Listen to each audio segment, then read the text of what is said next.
एक समय की बात है। एक विशाल जंगल में एक चौड़ी नदी बहती थी। नदी के किनारे एक ऊंचा जामुन का पेड़ था, जिसकी शाखाओं पर काले बैंगनी रसीले जामुन लटकते थे। इस पेड़ पर एक समझदार बंदर रहता था, जिसका नाम था चिंटू। चिंटू न सिर्फ चतुर था, बल्कि उसकी आंखों में एक खास चमक थी, जो उसकी बुद्धिमानी को दर्शाती थी। वह हर दिन जामुन खाता, नदी के किनारे बैठकर मछलियों को देखता और अपने दिन का आनंद लेता था।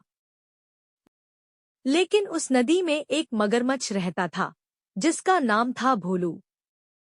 भोलू दिखने में भोला भाला था, लेकिन उसका मन लालच और चालबाजी से भरा था। एक दिन भोलू ने चिंटू को पेड़ की सबसे ऊंची डाल पर बैठे हुए देखा। चिंटू एक जामुन बिल्कुल बड़े मजे से खा रहा था। भोलू की आंखों में लालच की चमक आ गई। उसने सोचा, अगर मैं इस बंदर से दोस्ती कर लूं, तो मुझे रोज जामुन मिलेंगे। उसने चिंटू को आवाज लगाई, ए बंदर भाई, तुम्हारा नाम क्या है? मैं तुम्हारा दोस्त बनना चाहता हूँ।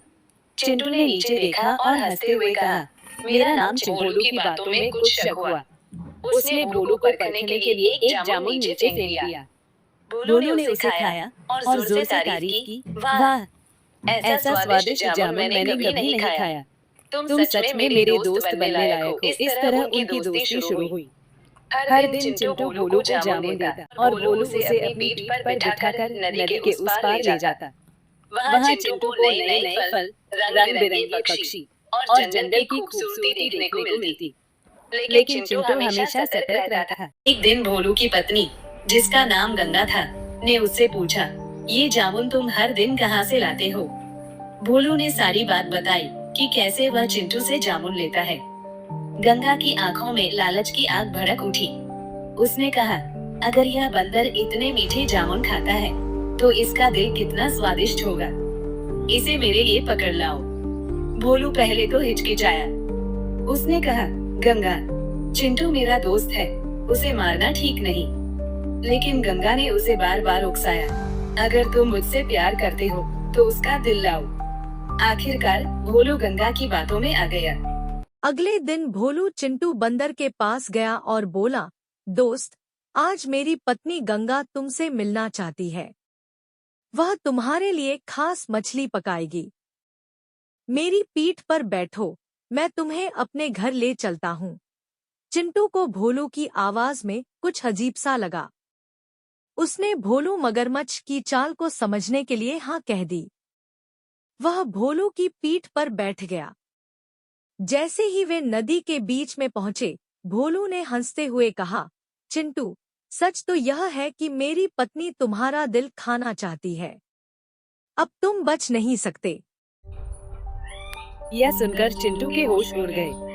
नदी का पानी ठंडा था और भोलू के दांत उसकी पीठ के पास चमक रहे थे। लेकिन चिंटू ने हिम्मत नहीं हारी। उसने दिमाग लगाया और हंसते हुए कहा, अरे भोलू, तुमने पहले क्यों नहीं बताया? मेरा दिल तो पेड़ पर ही छूट गया है। मैं उसे जामुन के साथ रखता हूँ, ताकि वह मीठा बना रहे। चलो वापस चलते हैं, मैं उसे ले आता हूँ। भोलू को चिंटू की बात सच लगी। वह तुरंत किनारे की ओर मुड़ा। जैसे ही वे किनारे पर पहुँचे, चिंटू तेजी से पेड़ पर चढ़ गया और ऊपर से चिल्लाया, भोलू, तुम्हें क्या लगा मैं अपना दिल पेड़ पर छोड़ दूंगा?